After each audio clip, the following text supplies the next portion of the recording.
got all dressed up for this and I got nowhere to go because we're in the middle of a panini. Hi everyone! Today I'll be showing you how I made my Ahsoka Tano headpiece.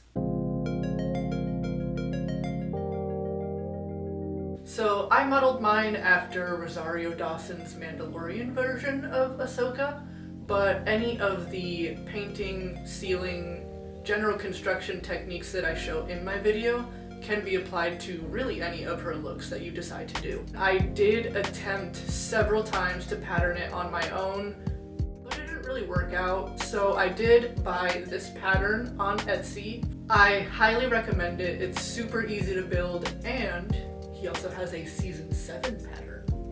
Before we get started, I just want to address the great Montreal debate of 2020. I am completely aware her Montrals and her Leku are supposed to be taller and longer because of her age, but this is what we got. I just recreated what I saw, and even then it's not 100%, so don't come after me. Enough intro, let's get started.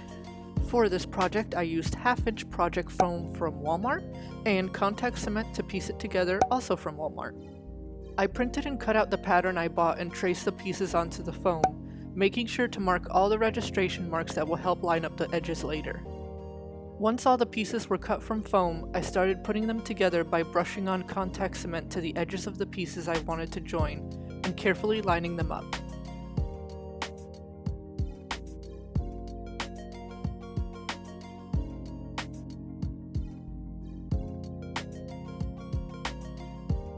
I also took some regular jewelry wire and glued it to the front so that I can bend the front and montrals to my face shape. Be careful not to push too hard when gluing the wire down so that it doesn't accidentally show on the other side.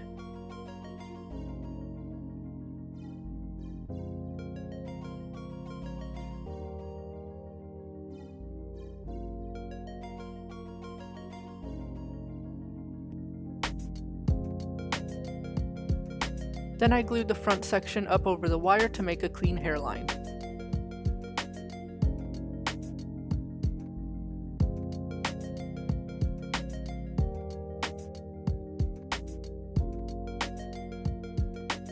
And this is how it looks once all the pieces are put together.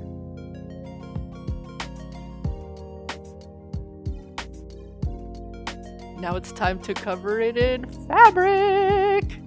You'll need about 1.5 yards of any kind of white stretch fabric. I used this super lightweight swimsuit material I found at Joann's for about $9.99 a yard, but with a coupon it was about $5. I started out with the intention of draping the fabric and pinning it into place, but it didn't really work out for me, so I wrapped my headpiece in saran wrap and tape and marked out a pattern that way.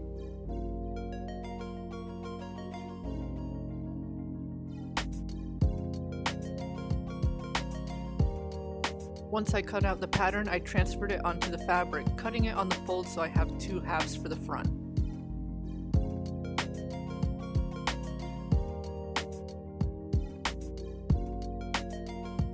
Then I threw it over the headpiece and pinned the seams as tight as possible without squishing the foam.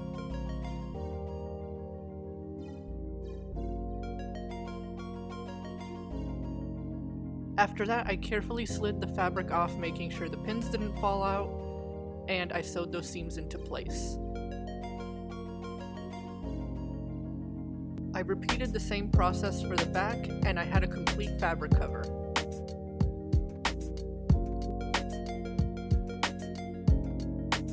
With a lot of wiggling and a little patience, I was able to fit it over the headpiece and finished it off by hand stitching the leftover fabric on the front. You can also use the same contact cement to glue it down if you want.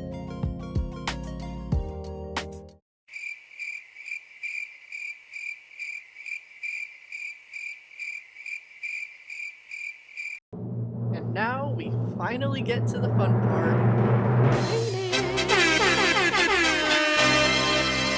For this part, you will need white Plasti Dip, blue, black, and white acrylic paints, and some paintbrushes. I use these Plat Effects paints because they're specifically made for foam, so they have a nice flexible finish and won't harden the fabric or crack in the end. I use this softer brush for outlining the stripes and blending the edges, and these stiffer brushes for creating texture, color variation, and dry brushing to create that airbrushed look. To start, I took the headpiece outside and gave it 2 to 3 very light coats of Plastidip. This is going to give it a super flexible, almost rubber finish that won't crack or stiffen the fabric. After the Plastidip dried, I covered the entire headpiece with a layer of white paint to cover any Sharpie lines that still showed through from when I cut the foam out.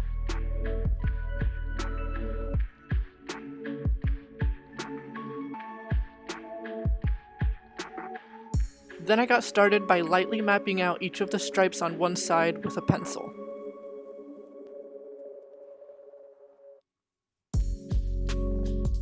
For each stripe, I would start out with a watered down layer of the blue color, going back in with gradually darker blue, doing a mix of brushing, circle motions, and stippling motions to get the color variation I was hoping for.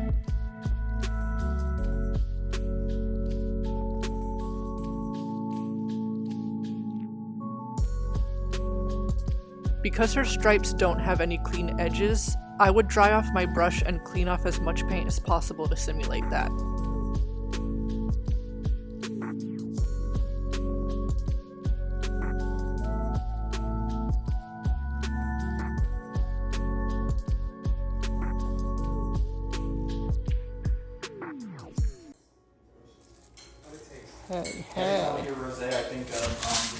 Then I repeated the same process for the back and the other side.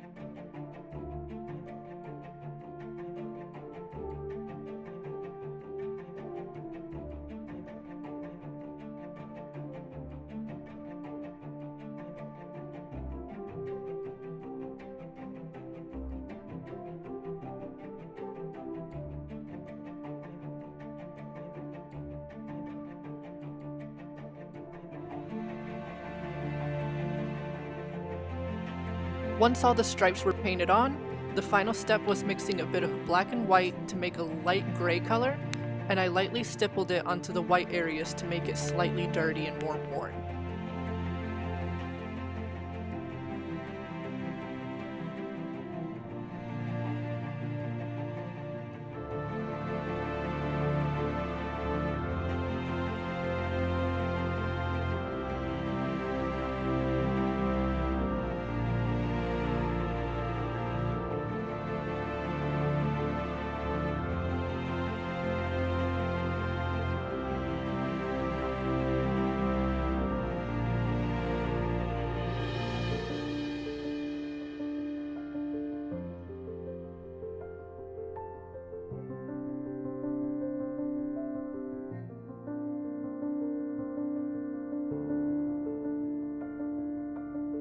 I completely forgot to film how I made the headband. I patterned it according to the curves on the headpiece, and I made it out of 2mm craft foam, a layer of Plastidip, and a layer of brown acrylic paint.